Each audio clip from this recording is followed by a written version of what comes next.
So the average person gets about 10,000 steps a day, okay? Maybe if you're more athletic or you have a job where you're more physical, maybe get 15,000, maybe even 20,000 steps, okay? But how far do you think that you could walk before your legs just completely give out, okay? That's what this book is about. The Long Walk, okay? I read The Long Walk probably about maybe, I think it was last year I read it. And it was a great book. I really liked it. The premise is very, very simple. We are in dystopian America, and there is a contest. In the book, it's 100 boys, but in the movie, it's only 50.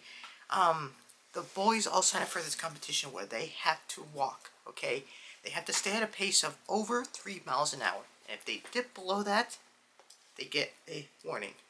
3 warnings, they are dead. And the last one standing, the last one alive, wins money. Money beyond comprehension. Okay?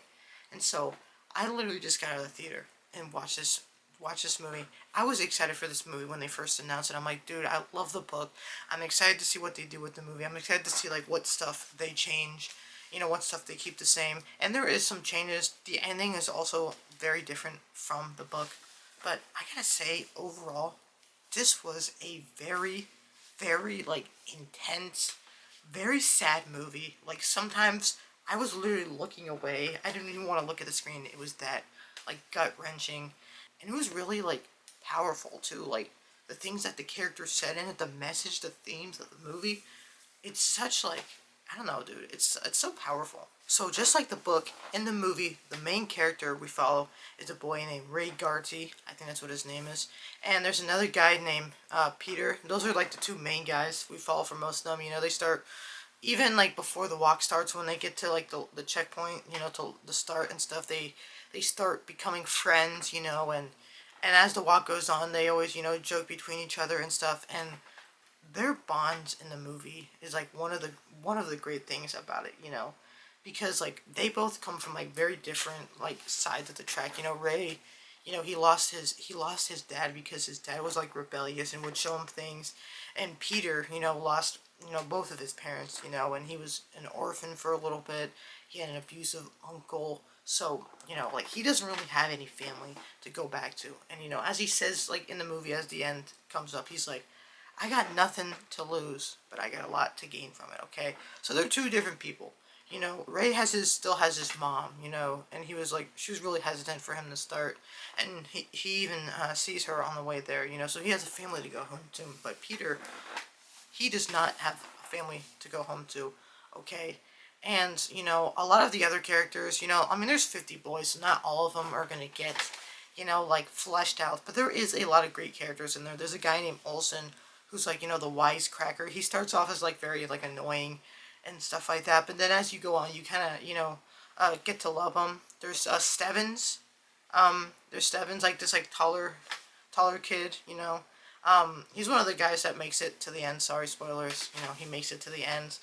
There's some, I forget the other kids' names, but there's a lot of, but there's probably, like, a main, like, 5, 6, 7 people, that, like, we really get to know, and, like, you really feel for these boys, okay? Because, like, they're so young, and they're so desperate, they're so desperate for something, because in this world, like, it's something that Ray said, it's like, you think it's a choice, but it's not really a choice, because it's like, these people are so poor that they have nothing. They literally have nothing, and like the government is literally dangling this around, saying like, oh hey, look at this. This is a way to escape this life.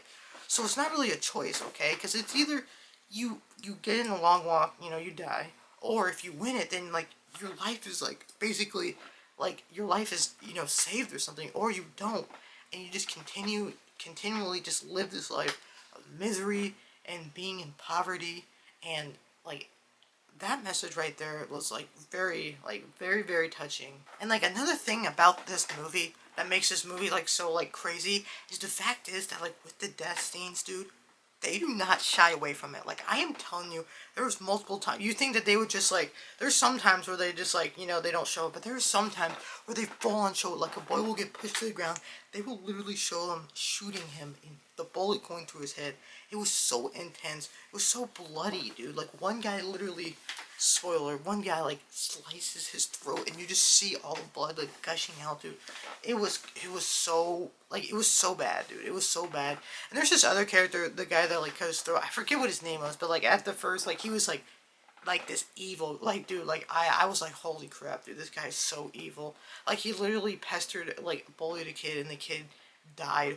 You know, as the, like, and he's, like, at first I was like, dude, this guy is, like, just a cold-hearted person. But then, like, as the movie goes on, you know, like, he becomes, like, so, like, traumatized by this. Like, it can't stop. Like, he just can't stop thinking about it, and finally he just takes himself out, because he can't live with the guilt. And then I even started to feel for him, because it's just, like, these kids are so young, and they're just, like, they're going through this. And it also must be hard to, like, you know, because, like, even though, Ray and Pete are friends, like, they know. Like, even if you make friends in this, like, in the long walk, you know that there's only going to be one of you. So you know, even though, like, you enter it, you know, at the first start, it was like, oh, they're all happy.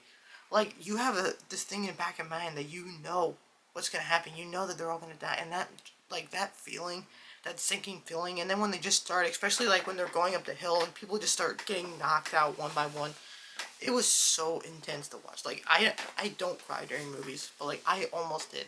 This Rami was so, like, so close. I was so close. Then there's Mark Hamill in here, who plays the sergeant, the general, you know, and he doesn't really have too much. He just, like, he has some funny sayings, and he's just there on the truck, like, motivating the boys. He doesn't really have a big part in it until, like, the very end of the movie, you know. And also the fact we learned is that, like, the general was the one that shot Ray's dad. And also, we learned that later on in the movie, when there's a final three, the one boy said that he is the illegitimate son. He is the son of the general, and the general doesn't really know it. I don't think so. So, that's, like, an intense thing to see. And you may be thinking to yourself, oh, like, is it only, like, it's only the road, basically. Like, that's what I was like. I was like, I just want it to be like the book, where it's literally just them, like, focused on the road. And there was only, like, there was only twice where they cut away from the road. So that was to do, like, two, like, flashbacks to Ray's life. But all the other times, it was literally just them on the walk. And I thought that would get boring, but it wasn't. Like, the movie looked great. Like, sometimes they would cut away and have, like, establishing shots. Or you would see, like, scenes of just, like, kids running in the background. Or, like, bikes laying on the street. Or, like, there was this one really cool shot of, like, this car on fire, and it just sat there on this burning car on the side of the road. And I feel like it was the perfect length. I think it was about, like, an hour and 45, hour 50 minutes. And I feel like it was, like, the perfect length. Like, it really didn't drag on for that long. A lot of the scenes are just, like, them, like, talking and, you know, cracking jokes. And there's surprisingly a lot of funny moments in here. Like, this movie is sad, don't get me wrong. But, like, the Olsen guy, like, he cracked a lot of funny jokes. There's a lot of funny moments in here. And stuff like that, dude, like, mixed in with, like, because you gotta have that, like, you gotta have some levity mixed in, like, with these, like, intense, tear-jerking moments, okay? But now I want to talk about, you know, some of the, like, the differences. Like, for example, I remember in the book that there was a scene, I forget, I don't know who it was, but I think there was, like, a scene where, like, with, like, a girl, you know, and, like, one of the, I think it was Ray that, well, actually, no, there is a scene in there where, like, he goes up, he almost gets out because he goes up to his mom and stuff like that, and, like, Peter has to, like, pull him away. I think there was, like, a scene with, like, a girl, and, like, someone ran up to them and tried to, like, kiss the girl or something. And also, like, big spoiler, the ending is very different, because in the book, Ray's the one that wins, and, like, he sees, like, a mysterious figure. It's kind of like a mysterious, like, ending, like, you don't really get his wish or anything, but in this movie, okay, Pete is the one that actually wins this one. Okay, Pete tries to sacrifice himself, and then Ray's like, no, they keep walking, and then Ray's finally, like, he gives up, and, like, he gets shot once, and then Pete's like, no, no, no, and then Ray finally gets shot, and then it's like raining, dude. It looks so great. Like, it's dark, it's raining outside. He's just sitting on the ground, like, his face is, like, he's crying, he's, like, so emotional, and there's, like, and it's so bad because there's, like, these people cheering around him. That, like, this kid just died, and these people were just, like, cheering around him, dude. It's so, like, it's such a strange but, like, intense ending. And the general's like, what do you want? And then he's like, I want that gun. And he grabs the gun and he points it at the general. And he's like, general's like, hey, he's like, you don't want to mess this up, okay? He's like, just put the gun down. It's like, you get all these riches. And he's like, this is for Ray. and he shoots the general. And the reason this is significant is because in the movie, like in the middle of the movie, Ray's talking to him, and Ray is like, that's what he wants to do. One of his wish things. He's like, I want to kill him. He's like, I want to shoot the general. And Peter's like, no. He's like, vengeance is not the answer. He's like, you shouldn't do that. But then at the end of the movie, you know, he's so heartbroken by the loss of Ray that he decides that he wants to kill the general.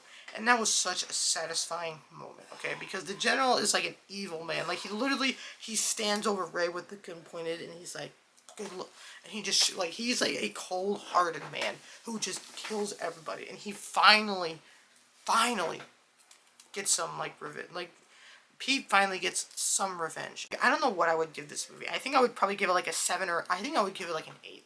An 8 out of 10, because this movie was so good. I loved it.